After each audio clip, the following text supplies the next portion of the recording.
Welcome to the Gym Heroes Podcast. I'm your host, Josh Peacock. Today's show is brought to you by Gymdesk, the easiest gym management software you'll ever use. Take payments, create marketing automations, track attendance, and much more. To try the software out free, go to gymdesk.com/welcome. No credit card or painful sales call required.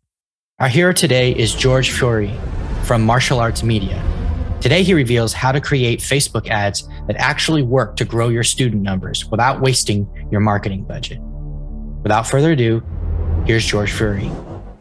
George, can you tell us about your background in the martial arts and, well, I guess you mostly work in martial arts, so like the martial arts marketing industry?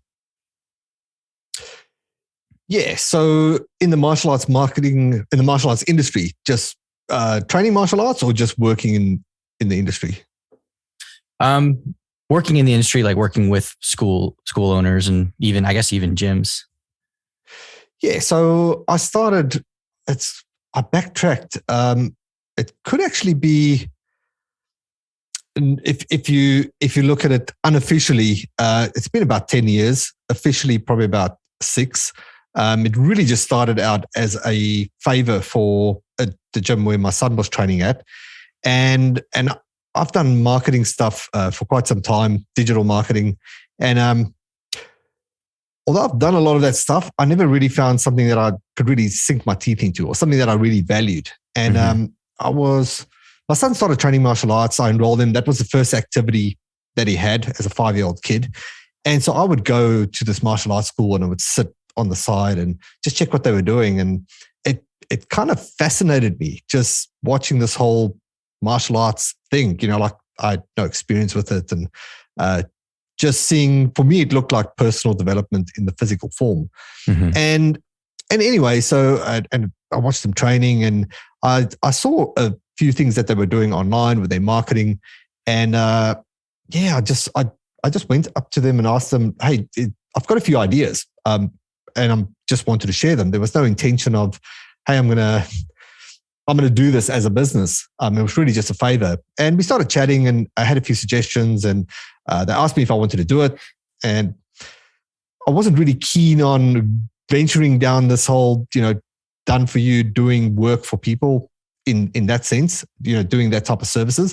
Mm-hmm. But I thought, hang on, there's a lot to learn here, just watching what they were doing as a business. Yeah, and then it sort of went from there. We did one thing, 2 things. It worked. They asked me if I could do the next. And before I knew it, I was kind of just doing a lot of ad hoc marketing stuff from between email and ads and so forth. Yeah, and it kind of grew from there. Awesome. So what I know you for, and I've followed your content for several years, especially your podcast, is really like Facebook ads. That's kind of one of the big things that you do. You do a lot of things, but Facebook ads is one of the big ones. And I was wondering, and I actually want to start kind of from a 10,000 foot view and work my way down. Like, what is the anatomy of a good Facebook ad campaign? Can you walk us through that? I know you don't really have any like visual. It's kind of difficult to describe over a podcast, but.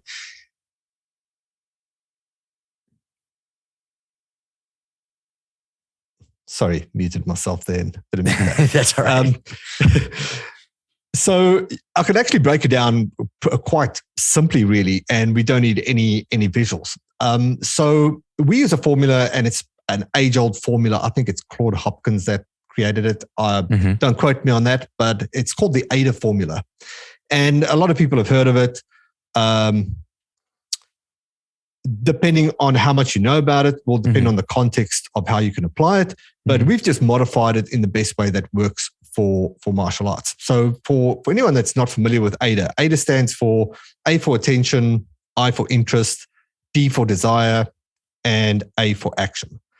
And those 4 things we do on every ad campaign. And in fact, you should be doing it in every ad campaign, in every social post, In anything where you want a direct response, that is the formula to follow. And I can go a bit deeper in that if you'd like, Josh. Yeah. I'd like to talk about, because I know that AIDA is not just for ads, but like also like the copy itself, like for copywriting. So definitely, if we could go into that a little bit deeper. Yeah. So if you look at Facebook, right? Facebook is a very interruption-based type platform. So if you compare it to something like Google, people will go to Google and they've got intent. So they actually had the interest, and so they go to Google and they look for the solution, or if people have problems or whatever it is. So there's many layers of how people would use Google. Facebook is a completely different beast, and because you can target very well, but you still got to interrupt someone out of them doing whatever they're doing on Facebook. Whether it's mindlessly just scrolling videos, looking at cat videos, or whatever they're doing. Yep. So you got to put something in front of them that's going to stop the scroll. Really is what you're trying to do. Right. And so that's where A comes in attention. And so with A and attention, it's two real things that play a big part in that. Number one is just calling the people out who you're talking to. So you don't have to get fancy with that. It's really just saying San Diego men, or ladies of Houston, or whatever the suburb is. It's just being super clear on who is this for. That if I'm scrolling and I'm a man in San Diego, I know that you're talking to me. And the second part, and that's probably, I'd say, play a 70% part in what's going to stop the scroll, is the media that you use. So if there's an image of something that I desire, or something where I feel, hey, that's me, or that's something I aspire to be, then that's what's going to stop me from scrolling. And without that, nothing's going to happen. And so you got to look at AIDA in that sequence: attention, interest, desire, action. So that's for A. So I've stopped, and for a couple of split seconds, I'm paying attention. And so now we move over to interest. And so interest, what we focus on is a benefit-driven headline. So what is your biggest, highest selling point of your martial arts program? Now, a lot of martial arts school owners confuse this with what do you do? Like what it is that you have. So like, the physical thing, martial arts classes. But you got to look higher level of like, what do they get from the classes? So not what it is, but what do they get? And so you got to, there's the common things that all martial arts programs focus on. Like for kids would be confidence, discipline. For adults, it could be self-defense, or could even be weight loss. Confidence. Confidence. So all those things really come into play. So you want to lead with your strongest benefit. Simple formula we use, and I don't know who to credit this for, but I've heard it from various experts. Frank Kern probably talks about how to yay without boo. We just talk about how to benefit without pain. So if you're stuck on how to create that interest, just think of how to get the benefit that you want without the pain that you're trying to avoid. And that's a real good place to start. The other thing you could do, and it's good, but sometimes it's easy to get carried away with, is to ask a question. Ask a question, provided it's a question that somebody says yes for. But that sort of falls into the A section as well, because you're still trying to grab attention. A big mistake I see a lot of school owners make is they'll stack questions. So they're like, do you want this? Do you want this? Do you want this? And you as a prospect might sit there and say, yes, yes, yes, yes, no. And it's all the work done. All right. So we've got A, we've done interest, and now desire. Now, depending on how the price point of what it is you're promoting, we just focus on an irresistible martial arts offer in that section. Now, if you're selling something and predominantly we focus on paid trials, I can break down the paid trial, free trial sequence for you as well if you like. But for the most part, we'll focus on a paid trial because it's easier to provide value. Yeah. To differentiate the value with a paid trial. And so if your offer is very well worded, Like if you've got an irresistible offer and it's worded the right way, that's kind of all you need for desire. You can add different bullet points, in different sentences with that adds features into benefits. But for the most part, if your offer is written really well and it's a no-brainer, meaning somebody can look at it, it makes sense, they don't have questions in their mind, it's super clear, it's super simple, that's almost all that you need. And then action. Now, action is a funny one. A funny one because I see a lot of people just mess this up. And the biggest mess up would be just not having it. Just not telling people what to do. So you've got their attention, they're interested, they see this offer and it's like, oh, I want this, but now how do I do it? And so mistakes I see here would be just not to have it, or somebody will leave their phone number or email address. Now, you gotta obey the platform rules. And so, I mean, if you're on your phone and you see this ad and you like it and you're like, great, and now there's a phone number, like you can't click it, you can't save it. And now so you've just created this friction in your whole process. So what am I going to do? I'm going to screenshot it, and really what's going to happen is I'm going to say, well, maybe later, right? And I'm gone. So there's two ways that work the best on Facebook now. And that's to keep people on Facebook. So, when I hear people talk about, we've been impacted by iOS updates, or ads used to work, they don't work anymore. It means that you're probably working an old school strategy that's not working at the moment. And what's working at the moment, as of the time recording this, would be lead ads, which is the little form that pops up and you can fill it out, or messenger ads. And those are the things that work because you are selling a conversation or you're keeping people within the platform. The hardest thing to do, in my opinion, is sending people to a website or a landing page.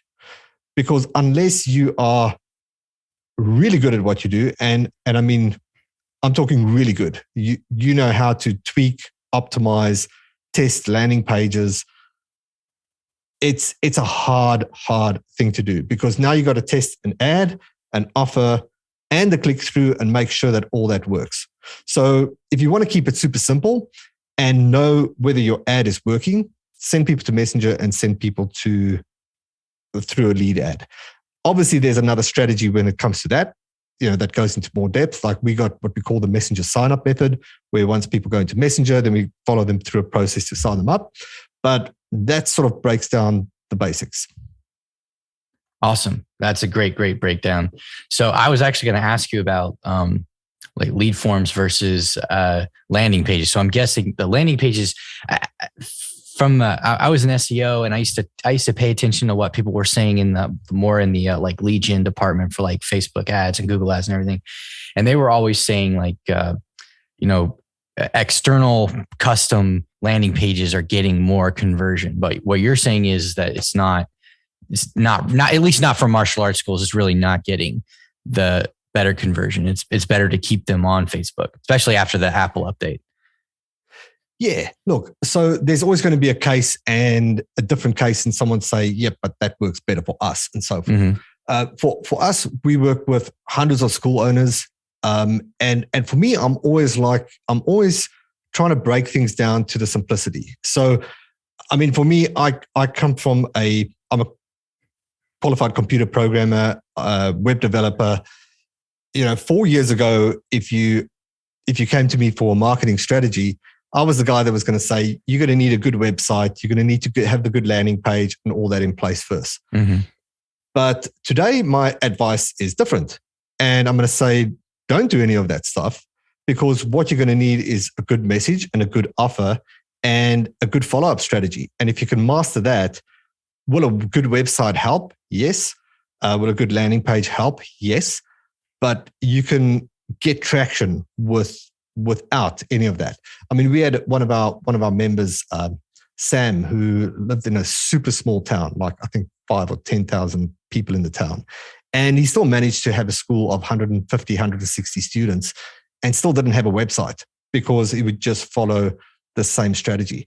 So depending on where you're at, look, a good website is always going to lift your brand and it's always going to be good. But if you're starting or struggling to get traction with ads, just sell the conversation.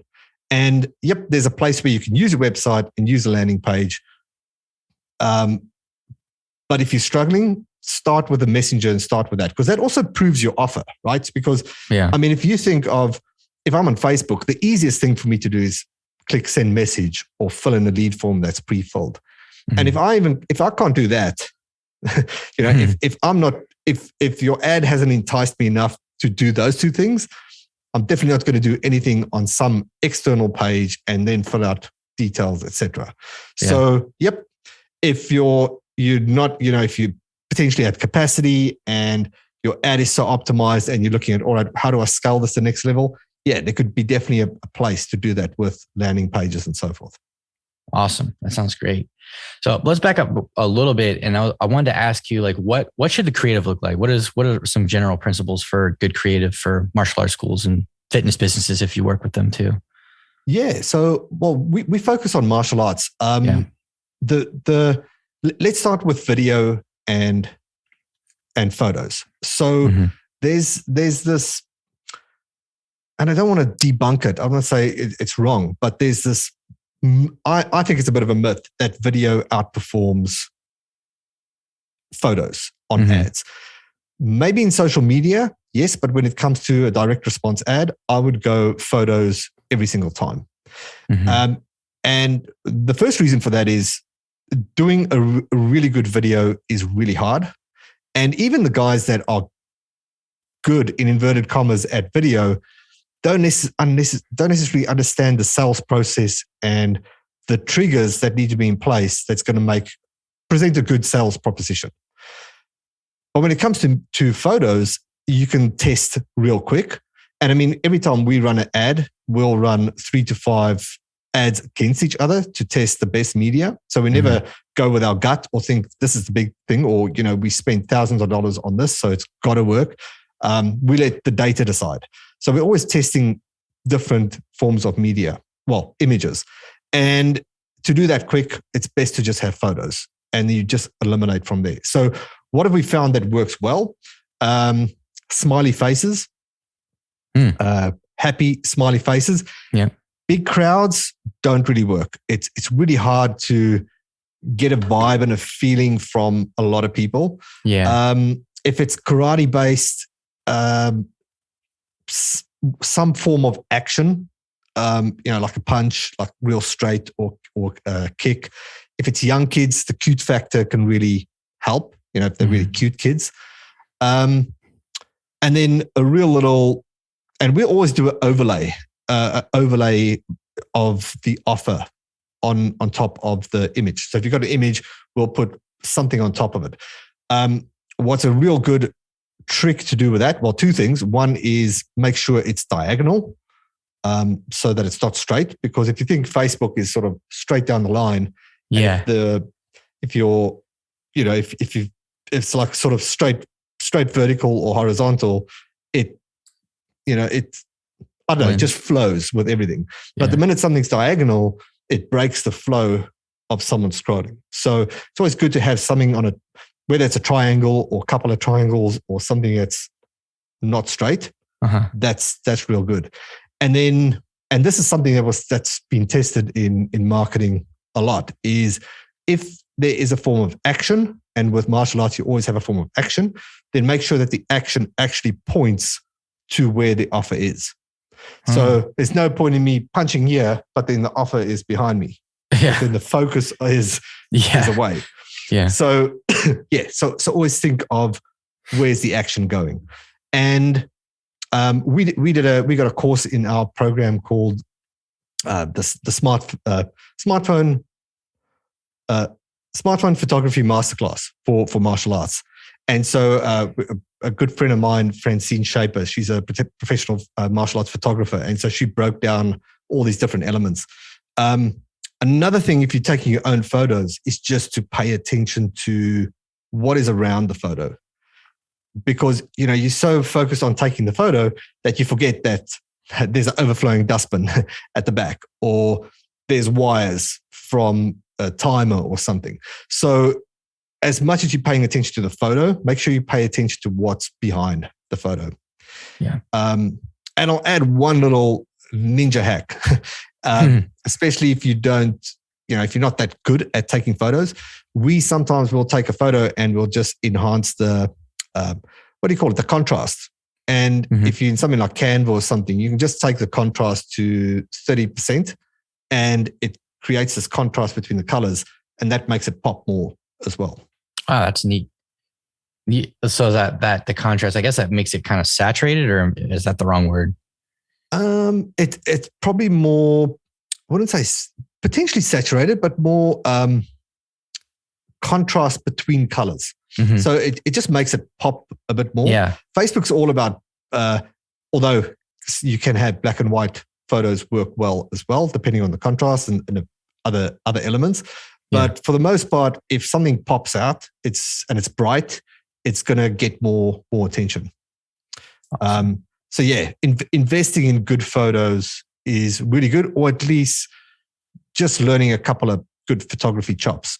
Just learning what it is you can do. You don't need anything fancy. I mean, I've got an iPhone, and I know if I've got portrait mode, for example, which is just a setting, that takes really, really good photos. So you don't need anything fancy, but it's worthwhile just knowing a couple of tricks.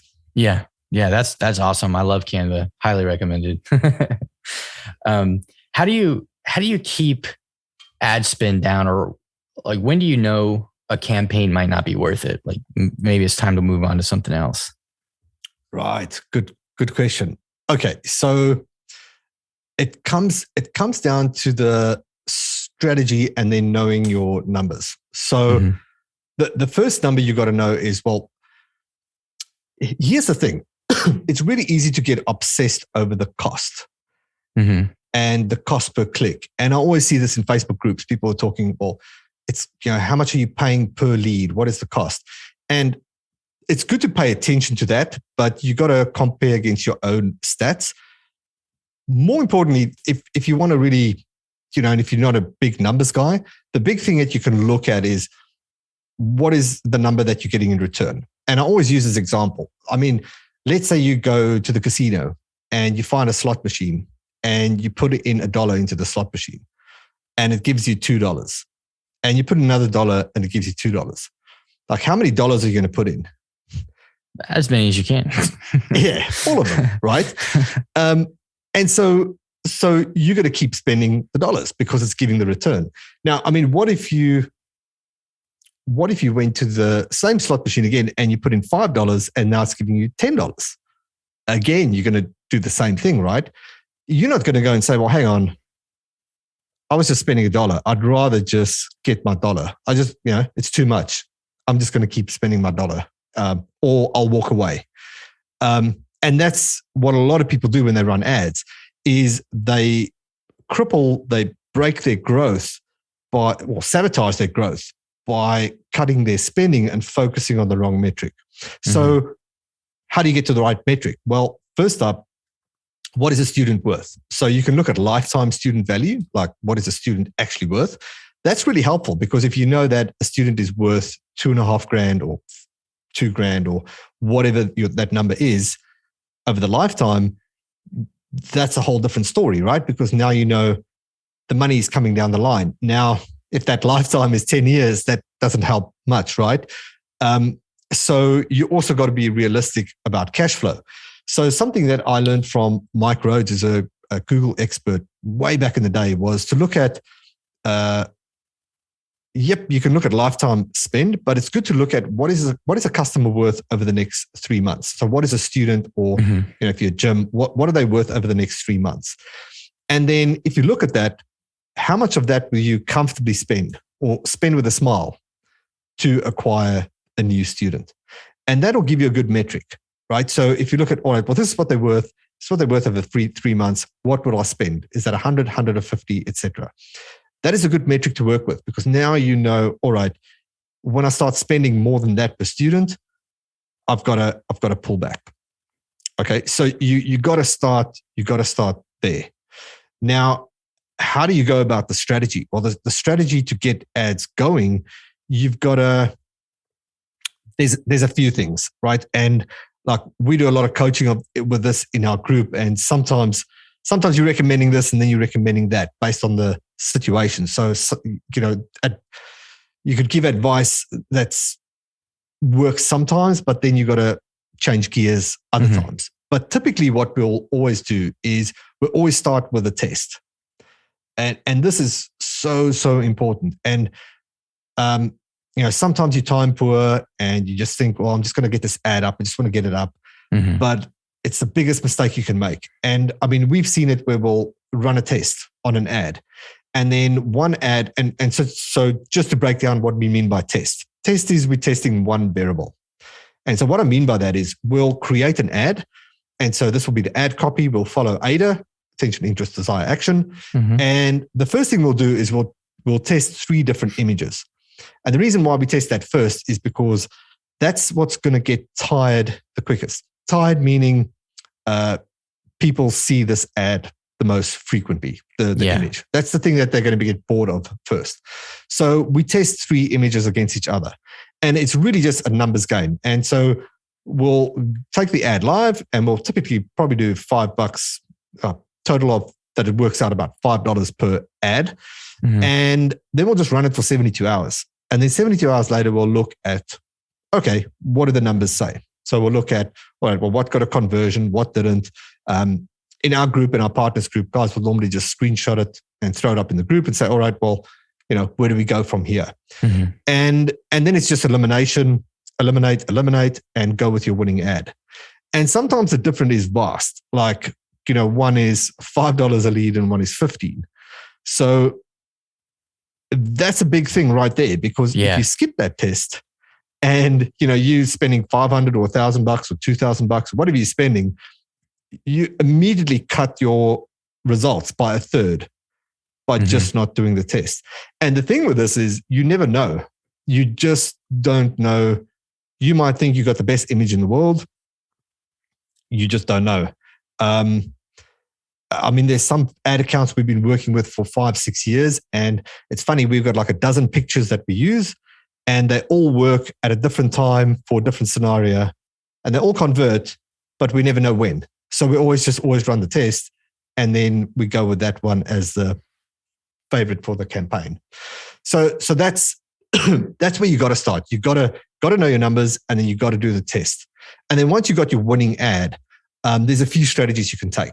You can just throw all your money on it that you've got for, if you do have a budget, or you could ramp it up gradually every 72 hours until you're getting the results that you want. Does that answer your question? Is there anything else anywhere else we should go with that? I think that answers my questions. Let me summarize. So basically, first you need to understand what it is you're willing to spend. And one of the metrics you use is like, how much are they worth for the first 3 months? But you can also use how much are they worth lifetime value. And then you want to create your own baseline as far as what ad spend is going to look like. So you test 3 separate creatives for an ad. And then you pick the one that's giving you the best results for the lowest price. So that's kind of a way to manage it that way. One question I do have is, so you've tested creative and you've picked the best photo or video, whatever that you're using. Do you test the copy? I mean, how do you approach that? Because I've been told before that you don't want to like keep changing campaigns because then it has to be reapproved, and that can screw up the momentum that you get with the Facebook algorithm. How do you approach that? Okay, yeah. So I'll answer that. I think I just also need to clarify on the 3 months and the lifetime value. Yeah. So, look, if you've spent $1,000 on ads and you've signed up 10 students, and those 10 students are $1,500 each, worth over the next year. And that's 10 times 1,500. You've spent $1,000 and you've got 15,000 in potential value. That's pretty good, right? I mean, that's a good return. Yeah. The reason we use the 3-month is just for depending on what your cash flow situation is. And so if you have a cash flow situation where, well, look, because you could be spending $500 to acquire a student for $1,500. It's great. And you're profiting down the line, but you're going to cripple your cash flow while doing it. So it's good to look at, if you want more certainty, like look at 3 months, because that's going to give you a bit more certainty of, all right, well, we can almost guarantee that's cash in the bank that's coming in. And so we've got some time and room to move. So that's where the two metrics. Gotcha. Right. So your next question was so are you testing different versions of, like, not all of the copy, but like what you can see? And then how are you doing that without like ruining your momentum in the Facebook algorithm? All right. So, and just to clarify, so are you asking how do you test different versions of copy in an ad? Yeah. Or how do you keep one ad so that it builds social proof and it becomes a very strong organic post? You know, when people look at it, there's like thousands of comments, likes, and it's like a living organism by itself without the ad. Not organic. So testing copy on the ad, and the other question I was asking about ruining momentum in the algorithm is about being delivered, because I've seen people in the Facebook ad space talk about, if you keep changing your ad, it has to go through the approval process, that it can mess up momentum that it used to have, and then it won't have it anymore. Yeah. So the first thing you want to do is never edit, always duplicate. Okay. So always duplicate, because the minute you edit anything, like in an ad set or at the ad level, you've tampered with your stats. So now you don't have an accurate measure of what's happened. So, so first up, if you want to test something, just duplicate it, get the new one up, pause the other one. Okay. Because now if you break something in the new one, backtracking is super easy. You just turn it off and you turn the other one back on that was working. So that's the first thing. If you're testing copy, then you want to do everything in about a 72-hour window, give or take. Sometimes it's longer, but 72 hours is a good window to get data. And so you always want to be optimizing one thing after the other. So, and this is where it's good to build up just a spreadsheet of your numbers. It's painful to do, but it's good to just have data. Because really what you're doing with Facebook is, and I never see this as losing money. If you're keeping track of it, you're always buying data. And the longer you buy data, the more knowledge you have and the more you know that works. And when you have an account really dialed in, you almost get it to the point where you've got the offer and you put it up and you put your money down and you know it's going to convert, because the algorithm is so in tune with showing your ads to the right people at the right time that your ads always get results.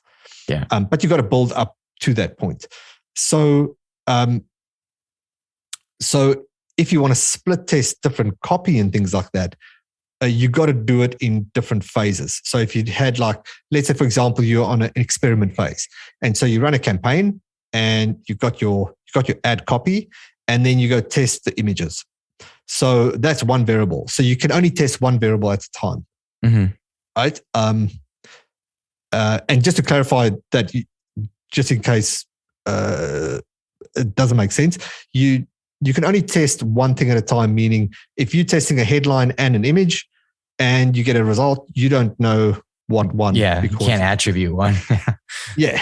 So what one, you don't know. So we always start with image, and then you can test different elements of things like, all right, well, what's the next thing? Headline. Headline is really good to test. Offer. Now, offer is tricky because you don't want to have a different offer price point in the same ad because you could potentially ruin your credibility doing that. So you would have to do that at a different time and track the numbers on that. But those are the key things to really look at: is your headline, first your images, then your headline. Look at your offer, and then you can play with different things, call to actions and so forth. It really depends on how much time you've got to play around with these things. But yeah, those are really the basics. Awesome. Are there any other important tips about running a Facebook campaign that maybe I missed based on my questions? It's good to pay attention to timing. So, a lot of people go into Facebook groups and, you ask, what's the best ad? What's the best offer? And I think it's easy to get lazy with the approach and just think, well, top martial arts school in my area is doing X, Y, Z. So that must be the best way to go. I'm just going to copy exactly what they do.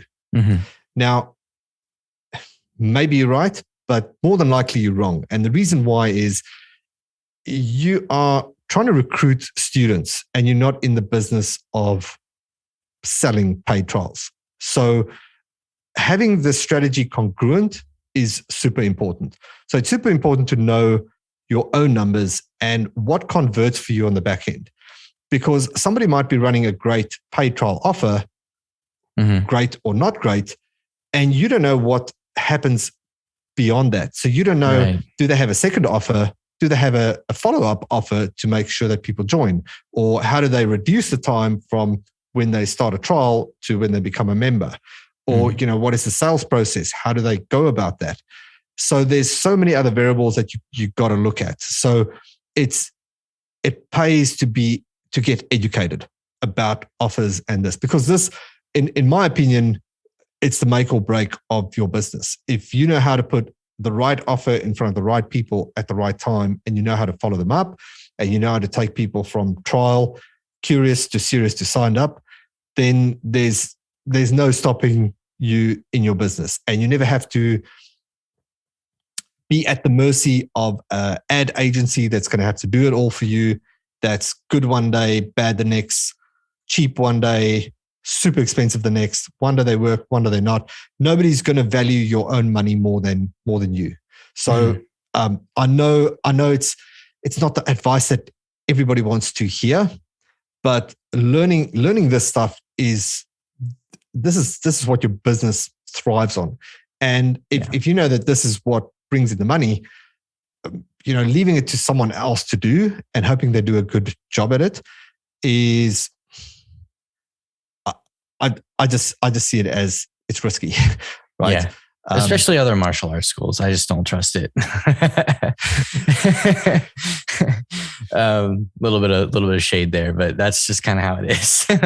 You mean as in other martial arts school owners to run your ads? Or? Yeah, I just don't trust them. I don't trust just copying what other people are doing. I mean, it might work if they have a big school, maybe, but I don't. I just don't trust the local martial arts instructor to be a great marketer. Yeah, and so that's the other thing, right? Is you might look at and I know schools that are exceptional schools, but they just suck at their marketing. Yep, Facebook marketing. But what's making them successful is all these other elements: their internal processes, how they do their referrals, the classes, the quality product that they have that just speaks for itself. And there's all these other elements. Yeah. And here's the problem with copying is what if you are copying the worst control, meaning they're running a split test and they're running an ad and you go and copy their worst campaign at the worst time. Right. So you've put all your faith into, well, you've placed the school on a pedestal. They're so great and everything. So we'll go copy their ad, but it's actually their worst ad because sometimes you do have a really bad ad and you thought you took a shortcut and it's costing you money. That's, I get on a bit of a pedestal soapbox about this because I just see I just see it's where people get taken for a ride the most and where they lose the most. I had it's funny, it was sometime last year, I had a listener of my podcast. And it's probably the first time I was rude to one of my listeners of my podcast. So I've got a podcast, Martial Arts Media Business Podcast. And I had a listener message me, and he said, hey, George, really like the podcast. Just a quick question. What do you think is the best channel for lead generation for martial arts school? Is it Facebook or Google? And I just gave him a bit of, it depends on XYZ, depends on XYZ. Curious, why do you ask? He says, no, well, I'm thinking of starting an ad agency for martial arts schools. And I'm like, okay. I find it like, it's an odd question to ask if he's thinking of starting an ad agency for martial arts schools. And he's like, no, I'm just gonna hire and outsource someone to do the work for me. And I just lost it, because it's like, really, you actually going to ask for people for their hard-earned money and you got no clue what you're doing. And I've hired a lot of people all over the world to do a lot of work for me. There's no magical person that's going to understand what offer works, how to test it, if you don't have prior knowledge to a specific industry. And these are the type of people that are waving, magic wands in front of everyone with their offers. And you end up investing into guys like this, and it doesn't work. And then you think Facebook doesn't work and your business suffers. It's just a whole chain reaction of problems. So, right. If there's advice I can give, it's just, you don't have to be doing the ads for the rest of your life, but knowing it, understanding how it works, understanding how to put it together, it's so powerful. It's one of the most powerful skills you can learn. Absolutely. Like, I was listening to too many entrepreneurial podcasts. That was the big thing a while back there. I don't think that's the big thing anymore, but for a couple of years ago, it was like, start an agency and outsource to all the different experts, and all you have to do is manage the people. And then it's like almost like reselling. Reselling was big too, especially in like the SEO area. And it was not really a viable business model. You have to charge too much for too shoddy of an inconsistent of a product in order to make money off of a model like that. Yeah. And so, and I think what most martial arts school owners are not aware of is how that is such a difficult business model, because you might have the guy that has got, one trick, doesn't know how to run a business, but he's got one ad trick, and he does this for martial arts school and he gets result. And here comes the case study of how, this person did this magical thing for this martial arts school. And that happened once or twice. And now this guy gets 1 client, 2 clients, 4 clients, 5. And if you come from the ad agency world, there's a breaking point of about 10 clients, 20 clients where guys are like going insane. And then you got to employ staff. And so this is where you got to hope that your marketing expert is a real good business manager, and that he's packaged his knowledge in such a way that he can pass it on to his staff.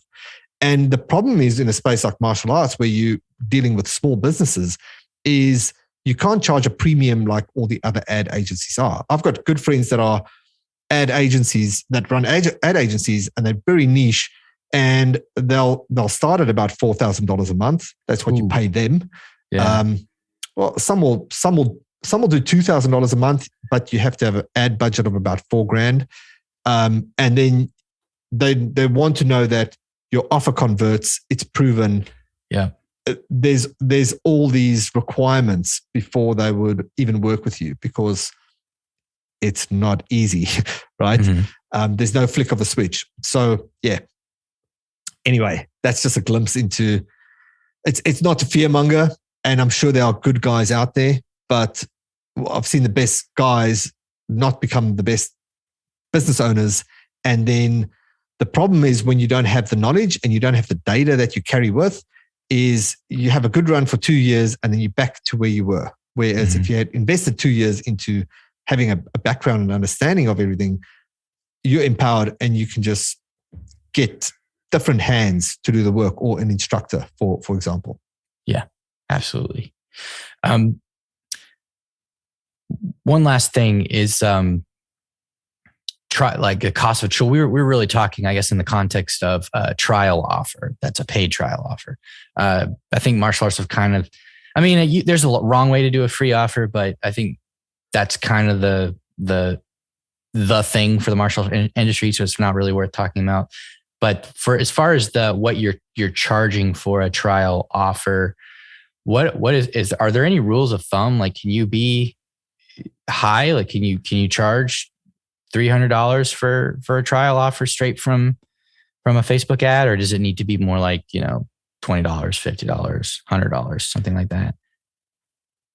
It depends on a couple of variables and combinations. So we got a client, one of our members, Brett, for example.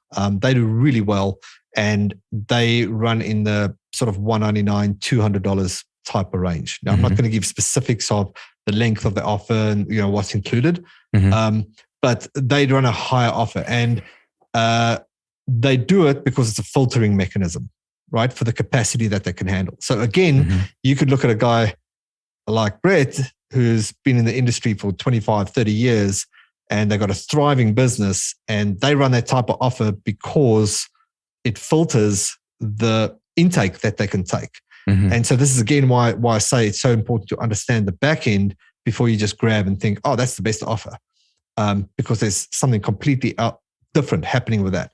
But if you want a few rules to work with, odds are better than evens. That's sort of a tested thing. And it's always good to include a physical item. So it doesn't matter what it is, t-shirt, belt, gloves, gi, combination of all. You want to illustrate value in an offer. It's much easier to do that when there's a physical item, tangible item that the normal public can kind of understand. And so it's very hard to understand, to grasp, like, what is the value of a free class? I don't know. But hey, I get this uniform and it's worth $70 and I'm getting it for $39 and I get these 5 classes. Hey, that's cool. I can keep the uniform if I don't go train, if I don't keep on for carry Halloween. on with my classes. Yeah, exactly. Cool Halloween costume. Yeah, but that's what's going on in people's minds, right? Is they're trying to understand, like, what is the value of this thing? They've got no idea. Most people have no idea what martial arts is, and that's why most people will ask as well, how much is it? And then some people will say, well, people are just price shopping. Say, no, they don't know what else to ask. There's the one question that they do understand, and that is, how much is it? That's what everyone understands, right? Yep. And so it's not a good or a bad thing. It's just they need to understand, like, the value of what it is. So odds are better than evens. Good to have contrast of value. So you can have higher. If you have the higher amounts, then you got to make sure that you can display the contrast of value. And what I mean by that is, if it is $300, well, is this package worth $800, or they saving $400 or something in that sense? So, it can be higher, but you just got to illustrate what the value is, and you kind of got to spell it out that people can look at it and it makes sense and it's a no-brainer for them. Awesome. Yeah. So trying to engineer value into it that is roughly commensurate with the price that you're offering, which is probably going to require some testing as well, because you don't know exactly what's going to be in the minds of your audience. But yeah, it's great advice. Yeah. It's always good to have a good paid trial offer that offsets some of your ad costs. If you're really winning, you are getting paid to acquire leads, then you're really winning. So your paid trial is bringing in the profit without people actually joining. And so that puts you in a really powerful spot, because you can just keep advertising and get students in that way. But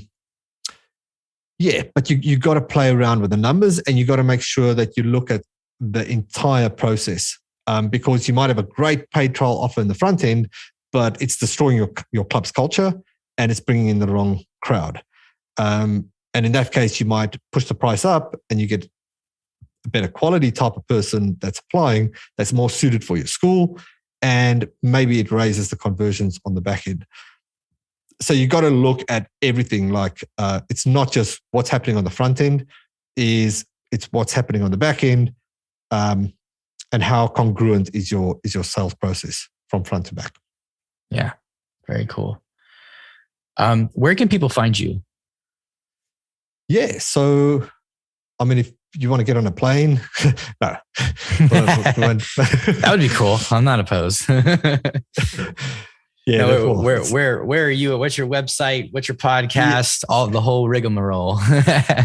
Yeah, cool. So, I mean, if you want to find out more what we do, best bet is just go to martialartsmedia.com.